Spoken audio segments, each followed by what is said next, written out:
കാപ്പിക്കുള്ള അരി ഉഴുന്നും വെള്ളത്തിൽ ഇടാതെല്ലാം മറന്നുപോയി കേട്ടോ. സാരമില്ല, ഇവിടെ ഗോതമ്പ് മാവുണ്ട്, നമുക്ക് അത് വെച്ച് അഡ്ജസ്റ്റ് ചെയ്യാം. ശരിക്കും എനിക്ക് ഗോതമ്പ് ദോശ അത്രയ്ക്ക് അങ്ങോട്ട് ഇഷ്ടമുള്ള സാധനം അല്ല കേട്ടോ.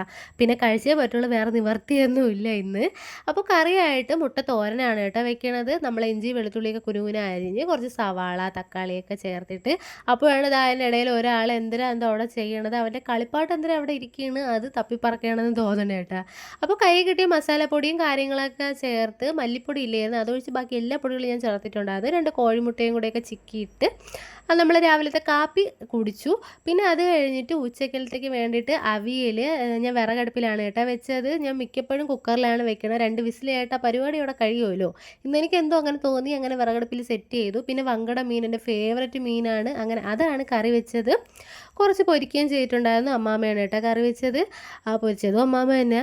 പിന്നെ അത് കഴിഞ്ഞിട്ട് കുറച്ച് പാത്രങ്ങളൊക്കെ കഴുകാനുണ്ടായിരുന്നു. അങ്ങനെ പാത്രമൊക്കെ കഴുകി. പിന്നെ പുറത്ത് പോയിട്ട് വന്നപ്പോൾ ബജി വാങ്ങിക്കൊണ്ട് വന്നു കേട്ടോ. അങ്ങനെ ബജിയും ചായയും കൂടെയൊക്കെ കഴിച്ചു. അപ്പോൾ അത്രയേ ഉള്ളൂ. അടുത്ത വീഡിയോ കാണാം. ടാറ്റാ.